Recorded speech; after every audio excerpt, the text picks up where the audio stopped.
Racikan Berita 1. Assalamualaikum warahmatullahi wabarakatuh. Waalaikumsalam warahmatullahi wabarakatuh. Anda bersama kami Watch. Saya Buyung, di samping saya siapa yang nggak kenal. Kalau saya panggil kadang-kadang Mas, kadang-kadang Abang, ya, kadang-kadang Bung. Saya Bung Sri Bintang karena Pamungkas. rambut saya masih hitam, saya manggil Anda Om aja. Boleh, terserah aja. Gini, Ya, Mas Bintang, ya. katanya kita sudah merdeka. Ya. Ya, katanya. Ya. Menurut pendapat Mas Bintang saat ini kita sudah merdeka apa belum? Ya, kalau mau bikin merdeka yang kedua kali juga nggak apa-apa. Mereka. Iya, dulu dijajah sama Belanda, sekarang dijajah Belanda hitam. Londo Ireng. Iya, bangsa sendiri. Jadi Setelah merdeka ini apa yang kita nikmatin sekarang? ya saya prihatin ya. Cita-cita kemerdekaan kan adil dan makmur, Ya. aman dan sentosa. Ya UUD 45 ternyata ya, pasal 33. ya enggak mesti kalau kita bicara mengenai konstitusi itu harus dilihat seluruhnya. Secara utuh. Nggak boleh dipisah-pisah. Pertil sini, pertil sana, enggak bisa. Oke. Itu harus seluruhnya. Lanjut. Artinya tidak cuma ekonomi aja, tetapi juga hukum Ya. dan lain-lain. Jadi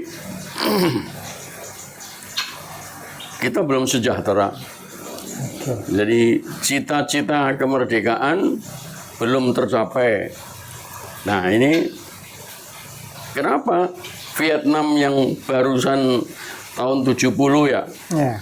70-an ya, setelah Amerika dibikin lari terbirit-birit dari Vietnam. Kemudian Vietnam bisa maju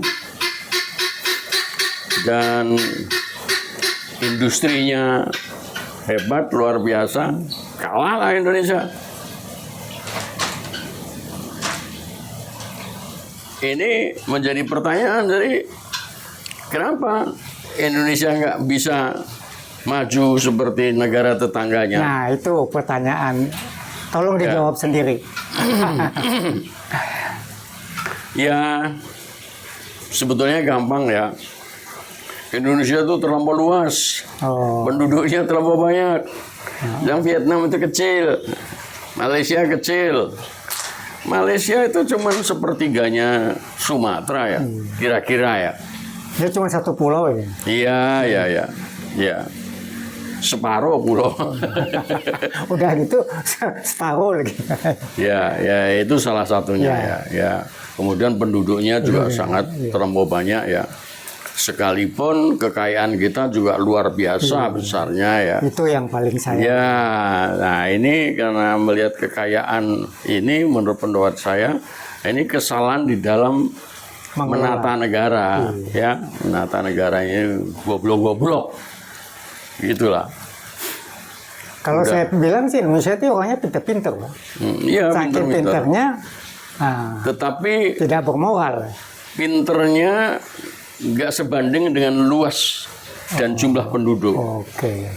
Nggak sebanding. Jadi negara lain dengan misalnya 1000 ahli udah cukup, kita ini 1000 ahli aja nggak Nggak cukup. Tapi setiap provinsi punya universitas loh, Pak. Iya ini. Berarti udah berpendidikan lah kita. Nah kalau bicara setiap provinsi, menurut pendapat saya negara kita ini terlampau terpusat sehingga nggak bisa. Harusnya desentralisasi. Padahal sudah ada pasal 18 Undang-Undang Dasar 45 yang memungkinkan terjadinya desentralisasi dan otonomi di daerah-daerah. Nah, ini salah penataan juga. Baik itu di zamannya Pak Harto maupun di zamannya Jokowi Wiwik Wowo, Oh, ya ini maunya terpusat, ya nggak mungkin bisa, nggak ada tenaganya, pikirannya untuk menangani permasalahan itu negara ini. Jadi harus menjadi daerah-daerah otonom ya.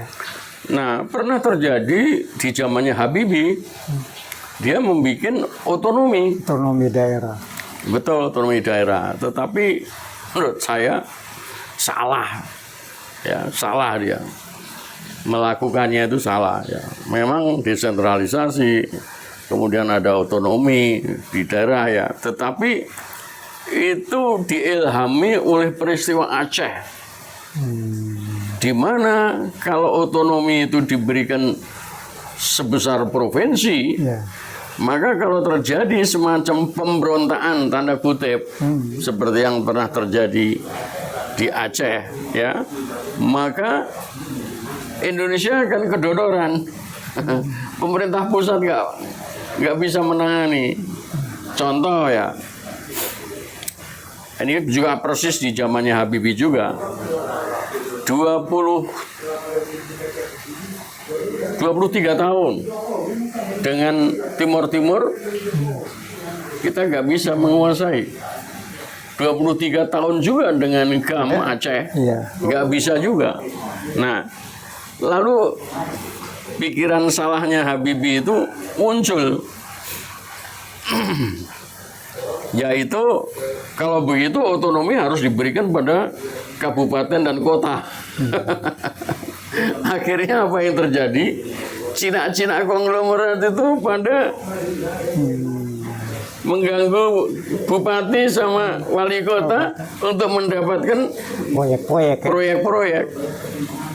Ya udah, terjadilah seperti yang sekarang ini, konglomerasi di bupati, kabupaten-kabupaten, di kota-kota, Cina semua yang menguasai. Nah ini kesalahan daripada Habibie begitu. Artinya apa ya? Kalaulah itu diberikan pada provinsi, kalau kita itu pusat itu berbuat adil terhadap daerah, ya, artinya kekayaan daerah itu jangan diangguti ke pusat lalu seenaknya dipakai oleh pusat seperti di zamannya Pak Harto, ya, maka saya kira daerah juga akan merasakan keadilan dan kebenaran itu, sehingga nggak akan terjadi keinginan untuk memberontak. Ini kan karena pemerintah tidak adil kepada daerah, ya, sekalipun sebesar provinsi ya nggak apa-apa itu. Kalau saya lihatnya bukan hanya tidak adil, terlampau banyak korupsi. Di daerah Ya. itu terlalu banyak korupsi juga. Karena pada saat mereka mau maju jadi bupati, jadi wali kota, jadi gubernur, itu pakai duit semua. Ya itu agak lain ya, itu agak lain. Menurut saya itu akibat dari hilangnya Pancasila, ya, dan Undang-Undang Dasar 45 asli, ya, karena sebagai akibatnya terjadilah itu rusaknya moral, Nah. ya, moral Pancasila itu hilang semua. Nah, moral Pancasila itu ikut membawa hilangnya moral pasal 29 Undang-Undang Dasar 45. Itu ya kemudian akhirnya terjadilah korupsi. Itu bahkan korupsi berjamaah. Bahkan negara ini sudah menjadi kartel-kartel, dikuasai oleh kartel-kartel. Ada kartel Wiwi, ada kartel Wowo, ada kartel konglomerat, ya, oligarki. Taipan, Ada ya itu Taipan itu, ada kartel polisi, ada kartel kejaksaan, semua rusak. Ya, nah ini memang harus dibenahi. Oleh karena itu menurut pendapat saya, mumpung kita besok ya, ya, menghadapi 17 Agustus, kita ingatlah cita-cita tentang kemerdekaan. yaitu masyarakat yang adil dan makmur, aman, damai, tentram, sentosa. Itu Oke, tadi Bung Bintang bicara tentang akibat masalah-masalah yang ada. Cara membenahinya gimana, Pak? akibat apa? Kita kan terjadi banyak manipulasi, banyak Oh ya. korupsi ya. Bagaimana caranya supaya Cara mengatasi? Iya. Oh ya. Ya kalau menurut pendapat saya ya, kita harus kembali ke Undang-Undang Dasar 45. Ya. Sebab di situ dengan jelas disebutkan cita-cita proklamasi, cita-cita kemerdekaan, ya. Dan kalau kita kembali ke UUD 45, sedang rejim yang sekarang ini yang mengakibatkan rusaknya Republik ini kan sudah dari sejak 2002. Oh, zamannya si ini, sejak masalahnya si Jokowi. Oh enggak, udah Sebelum itu? kalau UUD 45 itu dicabut dan Pancasila hilang, itu kan Zamannya. proses pencabutannya itu 99 sampai 2002. Ya. Tapi kemudian diresmikan oleh Megawati itu tahun 2002 sampai 2004 ya. Sebelum kemudian dilaksanakan sepenuhnya oleh SBY. SBY kan mulai 2004. Ya. Anda bisa melihat 2004 itu minyak kita hilang. Ya. Ya, kita tidak lagi menjadi pengekspor minyak. Kita keluar dari OPEC, Ya, OPEC. ya kan? Demikian juga hutan-hutan kita dibabat habis, ya kan, oleh para oligarki itu karena munculnya undang-undang penanaman modal. Asing. Ya, memang kata-katanya asing, tapi asing itu kalau kemudian Asing. Jadi asing, masuk ya? ke Indonesia. Jadi asing. Kalau masuk ke Indonesia kan kemudian harus cari partner. Ya. Nah, partnernya asing itu. Ya, jadi sama aja itu penanaman modal asing atau penanaman modal dalam negeri, mereka diberi hak guna usaha sampai 95 tahun. Nah, ini habislah hutan kita, ya kan? Ya, akhirnya tidak cuma hutan aja, sebab di balik hutan itu ada tambang, ada pertanian, ada perkebunan, ya, habis. Nah, ini akibat dari implementasi daripada Undang-Undang Dasar palsu, ya. Kenapa saya sebut palsu? Karena sekalipun 97% sudah diganti, ya, tetap saja disebutnya Undang-Undang Dasar Negara Republik Indonesia 45. Padahal udah bukan 45 lagi. Bukan 45 lagi ya, itu prosesnya kan 99 sampai 2002. Ya. Ya, jadi sudah bukan 45 lagi, tapi disebutnya kan 45. Jadi dan itu yang memberikan dukungan terhadap nama 1945 itu, sekalipun Undang-Undang Dasar palsu itu, orang-orang hebat itu. Ya, Amin Cimlia Rais. Sidiki. Oh ya, sebelumnya Amin Rais. Cimlia Sidiki, kemudian siapa? Mahfud MD, Ya. Yusril Isa. Itu kelompok pendukung Undang-Undang Dasar palsu. Nah, ini kan presidennya ya Megawati, SBY, Jokowi, Prabowo. Bahkan sebelumnya, ketika proses amandemen itu terjadi, itu Habibie itu melihat dengan mata kepala amandemen 1. Amandemen kedua itu Gus Dur. Amandemen 3 dan 4 itu baru Megawati. Jadi itulah yang saya sebut sebagai pengkhianatan terhadap Republik ini, yang akhirnya mengakibatkan rusaknya perekonomian dan hampir semua sisi kehidupan. Ya. Nah, jadi kalau kita tidak mencapai adil dan makmur, aman, sentosa itu tadi, ya mereka itulah yang bertanggung jawab. Dan ya memang sejauh ini kita belum bisa berbuat banyak, ya. Tetapi saya kira kalau kita bersungguh-sungguh, maka artinya bersungguh-sungguh menyelamatkan republik ini ya itu akan terjadi dalam waktu yang dekat. Oke, caranya gimana? Bersungguh.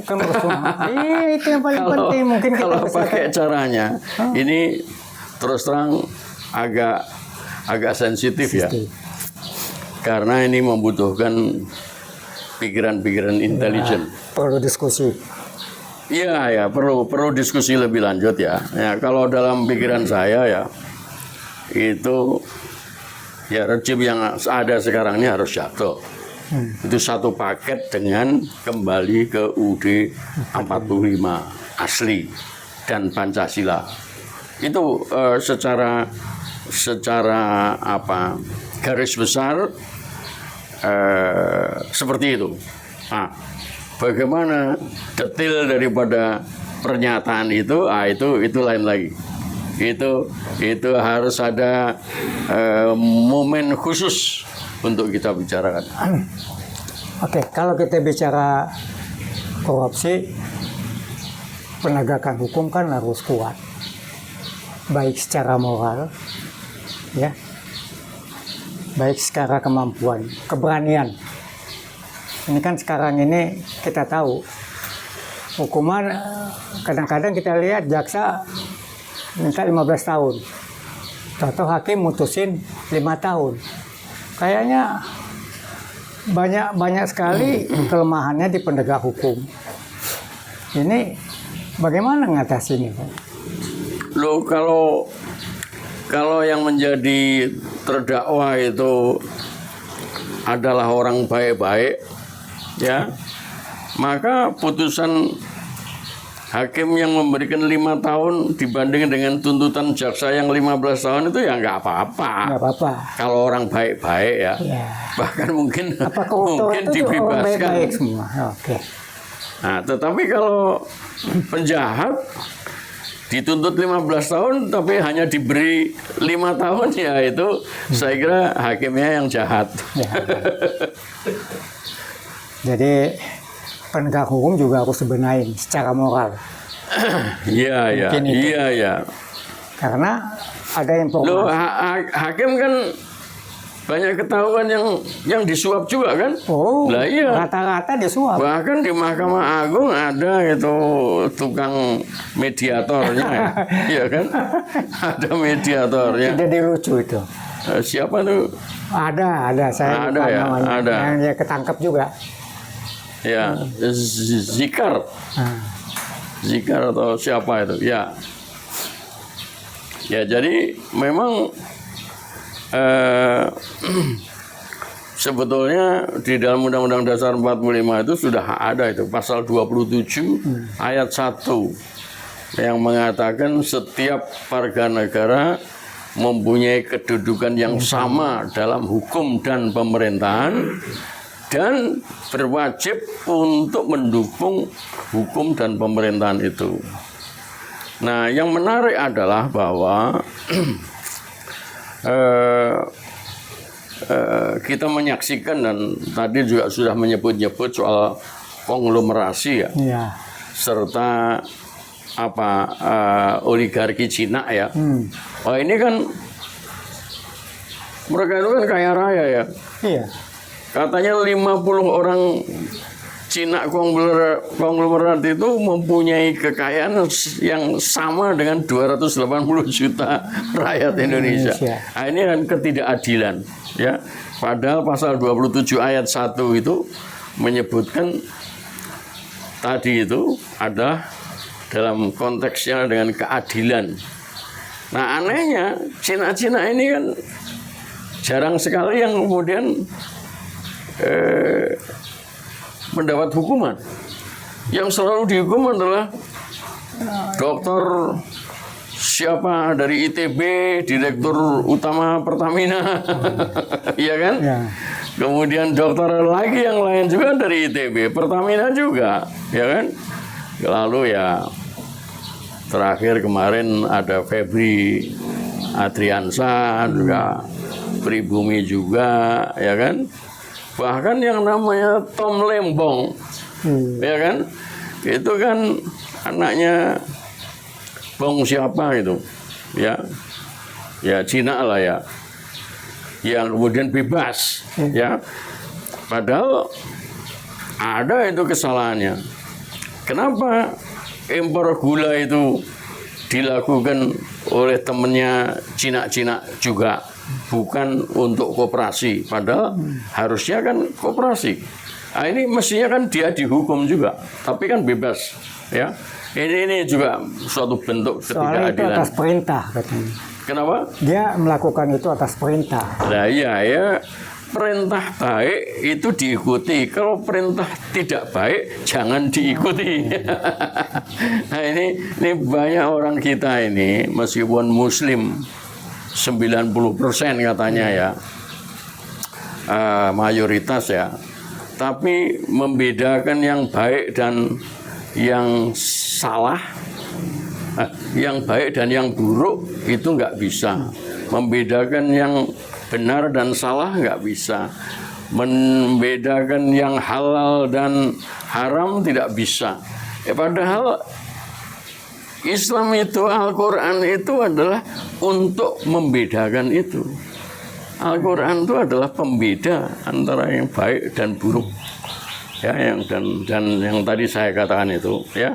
Jadi kerusakan Republik ini juga kontribusinya terutama adalah para ahli agama ini tidak menjalankan dakwahnya dengan baik dan benar. Saya ingat nih, negeri kita ini nggak kelar-kelar nih tentang korupsi. Ada salah satu Korupsi. ya, Bung Said itu ngomong. Saya Dido. Bukan, yang udah meninggal itu siapa?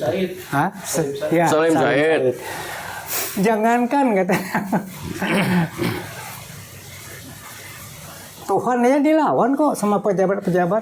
Iya, iya, iya itu. Melanggar sumpah jabatan. Iya. Ya itu. Itu yang buat kita jadi, waduh, gila. Ya. Ngeri kali Republik ini sepertinya. Jadi masih ada yang mau disampaikan? Gini ya.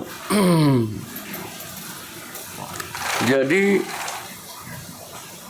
kalau saya lebih menekankan pentingnya Undang-Undang Dasar 45 asli dan Pancasila, itu kita harus kembali itu sebagai syarat yang tidak boleh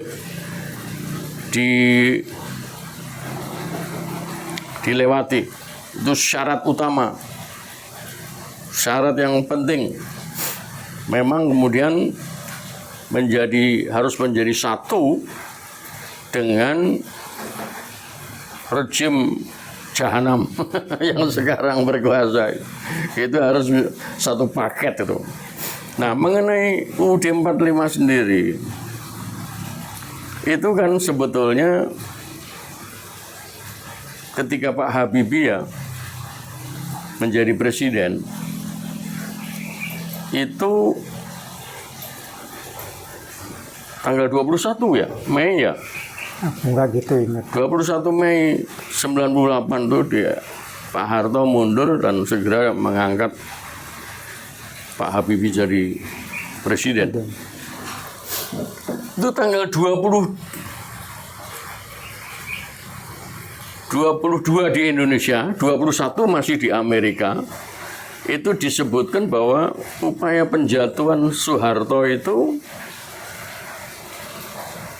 dilakukan dengan mencairkan dana sebesar 26 juta US dollar.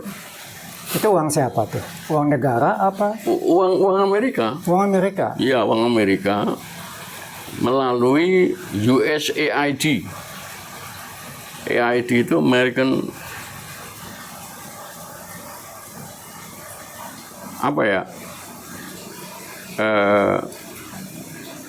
AIDS lah pokoknya, bantuan luar negeri.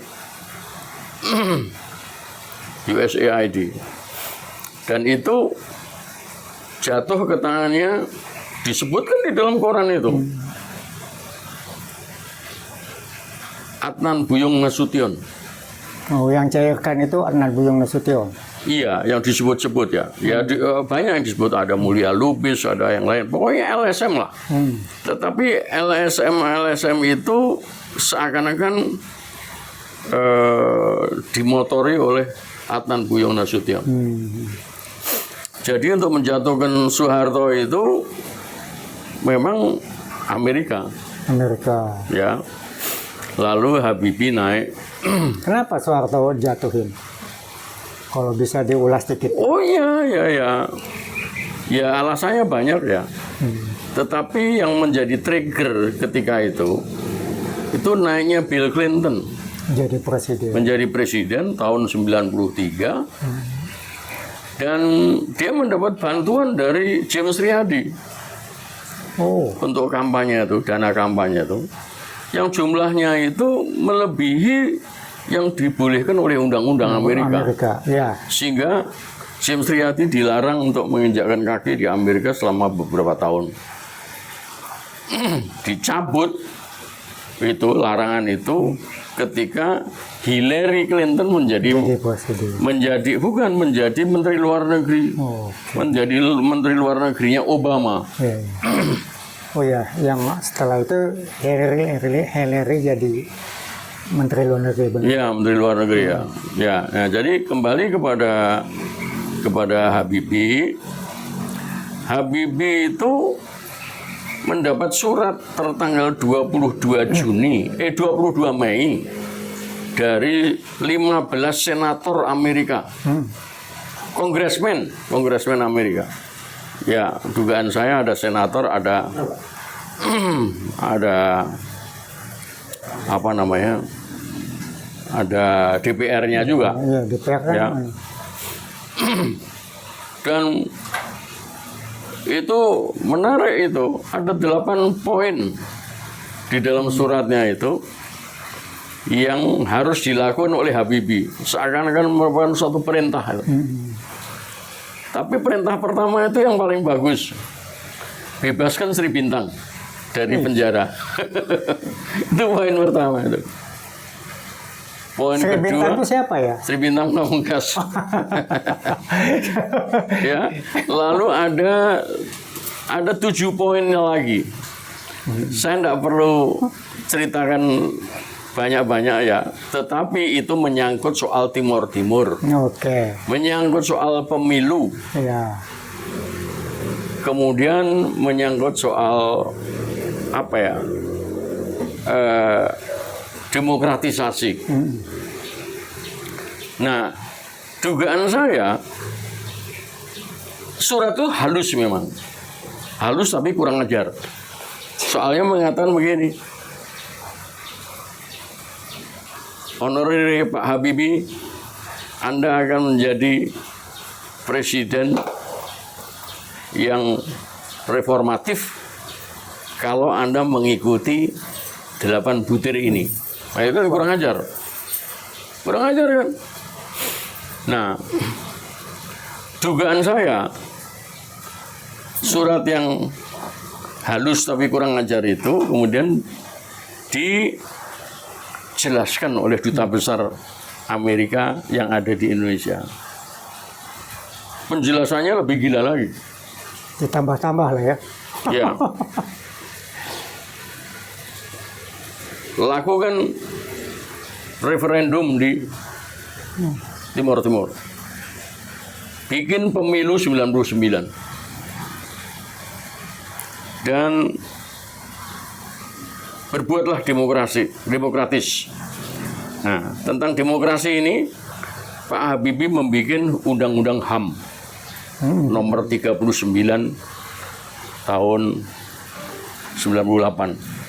Dan undang-undang unjuk rasa. Bebas. Dibolehkan unjuk rasa. Kalau dulu kan Pak Harto kan nggak boleh unjuk rasa. Ini nomor 9 tahun 98. Nah, selanjutnya Pak Habibie bikin pemilu 99. Padahal Pak Habibie itu tidak perlu membuat pemilu 99 Dia udah jadi presiden. karena dia akan jadi presiden terus sampai 2003. Nggak perlu. Tapi karena ada paksaan dari Amerika itu, dia ngikutin. Waktu itu ada berapa calon ya? Kenapa? Waktu Habibie mencalonkan jadi presiden. Oh, Pak Habibie pada akhirnya mundur. Oh iya. Karena beliau ditolak pertanggungjawabannya Oleh DPR. oleh DPR yang dikuasai oleh PDIP. Itu. Ya. Sehingga yang maju kemudian adalah Gus Dur dan Megawati. Iya. Jadi Pak Habibie itu orang hebat, orang pinter ya. Tetapi di dalam politik gombal. Iya. Ya. Demikian juga soal Timur Timur. Dia sudah mengeluarkan maklumat mengenai otonomi Timur Timur. Dan Kofi Annan yang waktu itu sedang ada, Kofi Annan itu adalah Secretary General ya, dari PBB, sedang ada di Afrika itu, menyatakan kegembiraannya bahwa Habibie membuat otonomi. Tetapi kemudian berubah 90 derajat, 180 derajat, ketika bulan Januari 99 mengumumkan referendum. Wah, ini makar ini. Di dalam, kalau tadi bilang KUHP ya, KUHP ya, KUHP itu makar. Pasal 106 itu mengatakan bahwa yang disebut makar termasuk memberikan sebagian atau seluruhnya wilayah negara kepada pihak asing. Terjadi. Jadi Pak Habibie Kalau ini, itu masalah mewali makar dong gitu. oh iya, Jokowi ini, Jokowi, Luhut Banten, Banten itu memberikan kepada pihak kita asing. dong yang asal demo bilang makar. Betul. Ya, jadi kita ini udah dihancurkan, dihancurkan ya. Antara lain ya presiden-presiden kita sendiri, Pak Habibie itu terutama.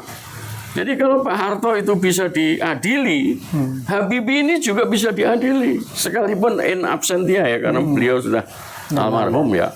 Tapi pada waktu Pak Harto kan masih hidup. Ya, jadi lalu ya itu tadi ada amandemen. Nah, itu bagian dari demokrasi. Ya. Jadi amandemen 1 itu Pak Habibie itu masih presiden. Termasuk pemilihan langsung ya terjadi amandemen itu ya. Oh iya. Iya, jadi amandemen itu selain tadi 97% diubah, ya kan, Pancasila dicabut, itu juga soal presiden begitu. Soal presiden itu presiden dipilih langsung, diusulkan oleh partai-partai politik. Nah, pengertian partai-partai politik itu persis seperti yang Anda sampaikan kemarin. Kedaulatan rakyat kita ini sudah diambil alih oleh partai-partai itu. Partai-partai yang kemudian ternyata ya transaksional ya, bayar. Ya. Masih ingat nggak Lanyala itu ingin menjadi anggota Gerindra, dia punya 15 miliar, ditolak sama Prabowo. Mintanya Prabowo 25 miliar. Jadi ya inilah contoh rusaknya Republik ini akibat dari amandemen munculnya Undang-Undang Dasar palsu itu. Nah, inilah yang menurut pendapat saya kerusakan itu terus berlanjut 20 tahun. 10 tahun SBY, 10 tahun Jokowi, dan ini ada sisa 2 tahun oleh Prabowo ini. Nah, kalau ini diteruskan, kerusakan semakin tidak bisa dibetulkan lagi, ya. Termasuk kerusakan Sri Mulyani 20 tahun dia memegang keuangan Republik Indonesia habis, rusak. Utang. Dari rupiah yang hanya 10.000 rupiah per dolar, katakanlah itu di zaman Gus Dur dan awal SBY itu sudah 12-13 ribu, ya, sekarang menjadi 18.000, ya, 17.900. Jadi kalau naik turun tuh ya di sekitar situ, tapi kemudian trennya itu hampir dipastikan kalau Anda teruskan ini Prabowo itu jatuhnya ke 20 sampai 25 ribu, ya. Dan jangan lupa orang kayak Rocky Gerung sudah mengingatkan, Oktober November Prabowo jatuh. Koni Rahakundini ya mengatakan ya pertengahan 2026 lah. Nah, kalau saya agak moderat sedikit lah. Asal jangan melewati ayam berkokok pada Januari 2027. Sekaligus kembali kepada Undang-Undang Dasar 45. Maka Republik ini akan bisa diselamatkan. Kalau enggak, walau alam. Oke. Gitu ya. Ya, terima kasih. Ini memperingati 17 Agustus. Indonesia belum merdeka. Indonesia. Kalau mau merdeka yang kedua kali, mari kita lakukan. Oke. Ini pendapatnya Bung Rocky Gerung ini ngeri-ngeri sedap. Oh iya. Aku Ada yang suka dan ada yang tidak suka. Ya, semua selalu begitu. Tapi ini bincang-bincang kita ini sebagai informasi, sebagai pelaku sejarah. Iya. Ya, yang pernah ditangkap ya. Oh iya, di penjara bahkan. Penjara ya? Oh iya. Aduh, kasihan. Ya, kita pernah menjenguk beliau pada saat beliau ditangkap. Iya. Tapi itu semua namanya perjuangan. Iya. Ya. Supaya negeri ini lebih baik. Oh iya, dia perlu dicatat itu ya. Iya, apa tuh? Sri Mulyani itu 20 tahun menghancurkan perekonomian Republik. Tetapi sekarang dia itu dipekerjakan oleh Bank Dunia. Nah, Dia itu. menjadi salah satu direktur yang tugasnya menghimpun dana-dana untuk membantu negara-negara miskin. Kan nggak bener nih. Ya. Saya heran kalau misalnya dia lagi datang ke Harvard, ditanya sama muridnya misalnya, mahasiswanya, itu kok Indonesia kok pegang 20 tahun nggak bisa apa-apa, bagaimana? Apa nggak malu itu? Ya kan? Dia nggak punya rasa malu. Oh, nggak punya rasa malu. Ya. Dia udah nggak punya empati lagi buat bangsa ini. Oh ya Yang udah. saya lihat seperti itu. Ya udah. Nah, kita tunggu pulang aja. Iya. Kita tunggu dia pulang. Oke. Ya, kita penggal nanti. Saya pengennya dia di penjara mempertanggungjawabkan Oh ya, apa penjara. yang dia Iya, lakukan. penjara. Kita proses lah. Oke. Terima kasih. Makasih. SBP. Kadang-kadang dipanggil SBP, kadang-kadang dipanggil Bintang. Oke, terima kasih untuk semuanya Makasih. atas perhatiannya. Assalamualaikum warahmatullahi wabarakatuh. Waalaikumsalam warahmatullahi wabarakatuh.